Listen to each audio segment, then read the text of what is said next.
Bismillahirrahmanirrahim. Assalamualaikum warahmatullahi wabarakatuh. Selamat pagi anak-anakku. Ketemu lagi dengan Bu Fat. Gimana kabar kalian hari ini? Semoga sehat selalu ya. Dan harus tetap semangat walaupun belajar dari rumah.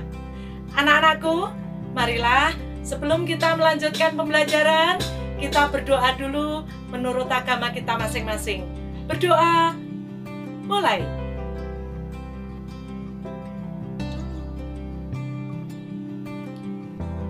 Selesai, terima kasih.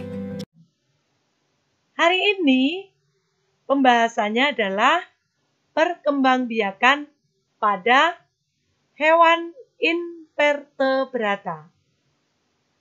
Nah, contoh dari hewan-hewan invertebrata, misalnya pada Porifera, pada Coelenterata, Vermes atau cacing, Arthropoda, Moluska, Echinodermata, Hydra, kemudian pada Protozoa. Inilah beberapa contoh hewan invertebrata.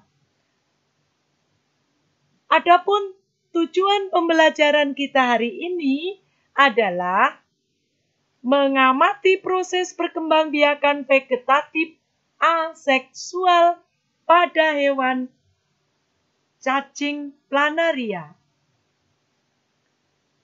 Sistem perkembangbiakan pada hewan invertebrata. Kita mulai dari membelah diri. Perkembangbiakan aseksual dengan membelah diri atau pembelahan biner, yaitu pembelahan diri dari satu sel menjadi dua sel baru.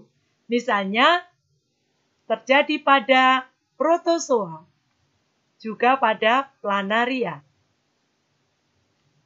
yaitu individu baru. Dan sahabat, tubuh yang akan terpotong potongan tubuhnya, maka akan membentuk individu baru.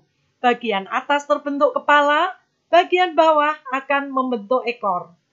Di bagian tengah, misalnya potongan tengah, di bagian atasnya nanti akan terbentuk kepala, bagian bawah juga ekor. Demikian juga bagian ekor, yang atas akan membentuk kepala, yang bawah akan membentuk ekor.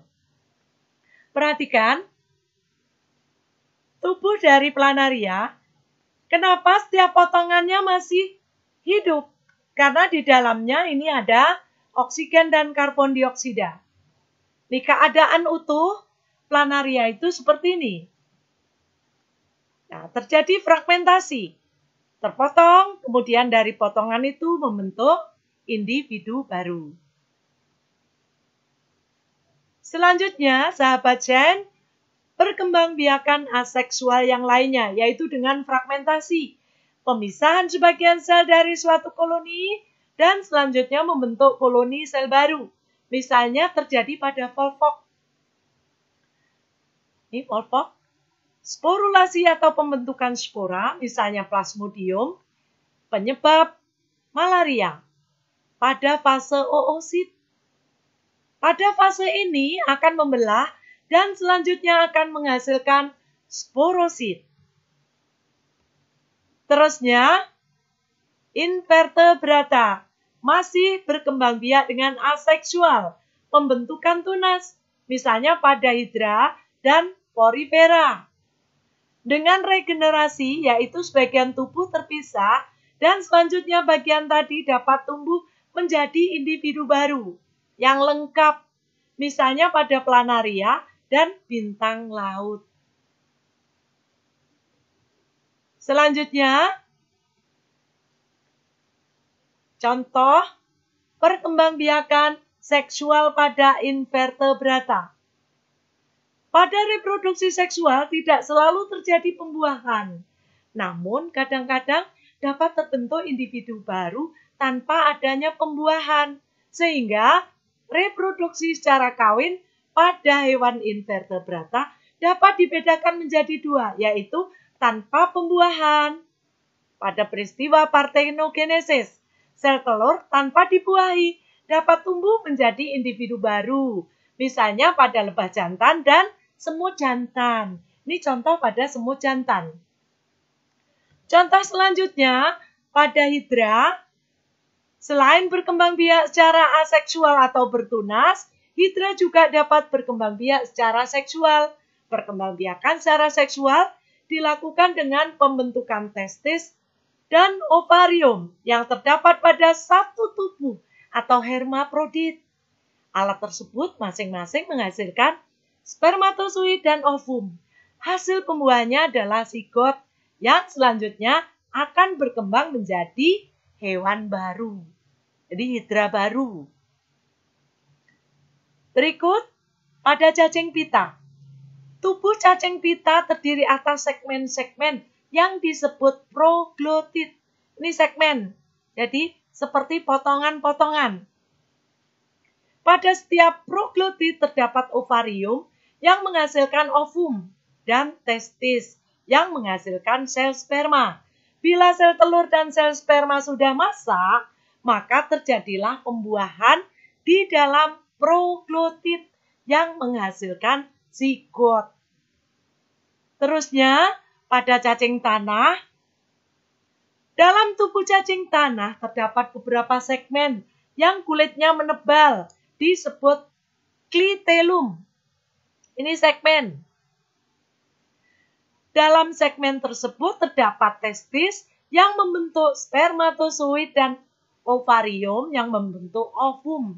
Walaupun ovum dan spermatozoid terdapat dalam satu tubuh, cacing tanah tidak pernah mengadakan pembuahan sendiri, tetapi melakukan perkawinan dengan mempertukarkan spermatozoid atau perkawinan silang. Ini dengan cacing yang lainnya, seperti itu. Selanjutnya, sahabat Sains, masih invertebrata pada serangga. Yang dicontohkan di sini adalah pada lebah madu.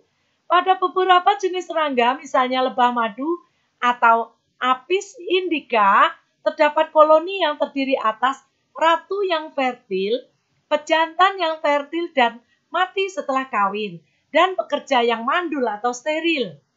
Pada waktu kawin, sperma dari jantan disimpan dalam kantong sperma di induk betina. Sperma ini merupakan cadangan sperma selama ratu hidup. Bila telur yang telah matang dibuahi oleh sperma, telur tersebut akan berkembang menjadi calon ratu, calon pekerja atau prajurit. Sedangkan yang tidak dibuahi atau parthenogenesis akan berkembang menjadi pejantan. Lebah pekerja dan prajurit menjadi mandul atau steril karena pengaruh lingkungan, yaitu kekurangan makan. Sehingga lebah pekerja itu kecil-kecil, sedangkan ratunya itu sangat besar. Baiklah, sahabat Sains, apa yang sudah Ibu sampaikan bisa diambil rangkuman sebagai berikut. Yang pertama, invertebrata dapat berkembang biak dengan cara reproduksi generatif, reproduksi vegetatif, dan metagenesis atau pergiliran keturunan. Yang kedua, reproduksi generatif. Reproduksi generatif melalui fertilisasi antara sel kelamin jantan dan betina.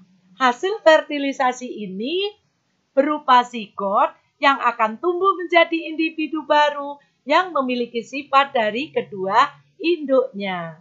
Yang selanjutnya, sahabatku, reproduksi vegetatif.